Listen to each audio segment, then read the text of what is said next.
मैंने सोचा था कि इस भारतवर्ष में एक से एक वीर पैदा लिया है। इस कारण मैंने केवल भारतवर्ष में ही नहीं, मैंने सारे लोक में निमंत्रण भेजा। कोई न कोई वीर तो अवश्य होगा, कोई न कोई जरूर इस धनुष की खंडन करेंगे और मेरे पुत्र के साथ नाता जोड़ेंगे। लेकिन आज मैंने समझ गया कि ये पृथ्वी वीरों से पैर हो चुके हैं। राजे महाराजे देश विदेश से जो आए हुए हैं, सब कान खोल कर सुनो। हम कोई मुंह दिखाने लायक इस सभा में नहीं बचे हैं। जाओ राजा, ये लोग जहाँ से आए हुए हैं सब वहीं से वापस चले जाओ। अभी सभा की कोई जरूरी नहीं है। क्या करो यदि मैं ऐसा जानता, ऐसा मुझे भी पहले कहना होता तो ऐसा प्रतिज्ञा नहीं करते, ये सच हंसाई मुझे नहीं होता। देश के राजा गणे किसे कहे बलशाली है। देश के राजा गणे किसे कहे बलशाली है। अब तो मुझे विश्वास हुआ पृथ्वी वीरों से खाली।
मुझे यही अभ्यास लिखा था।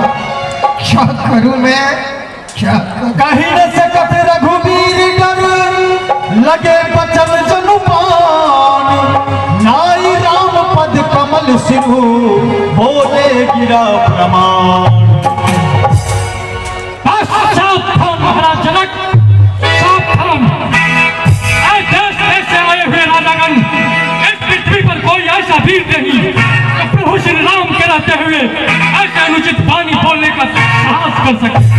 जिस तरह रघुकुल शिरोमणि श्री राम के रहते हुए राजा जनक ने कहा है, राजा जनक होश में बातें करो, इतना तेजी में आना मुनासिब नहीं।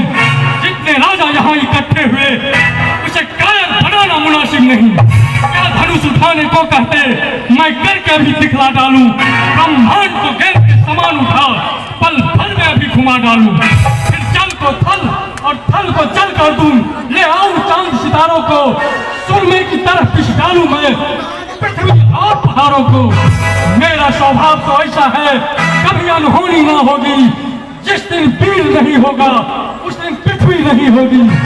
रघुवंशी राम के होते भी ऐसे अनुचित वाणी कह डाली है, या शब्द हृदय में चुभता है, पृथ्वी वीरों से खाली है। सच्चे योद्धा, सच्चे छत्री अपमान नहीं सह सकता है। जिनको सुनने की ताव नहीं वो चुप कैसे रह सकता है। सुनिए राम रघुवंश मणि, रघुनंदन रघुवीर, इन जिन अपमानों ने किया मुझको आज अधीर, मेरा स्वभाव तो ऐसा है तो हिंद में मुझे गंवारा है कृपा गुरु के चरणों की बल और प्रताप तुम्हारा है।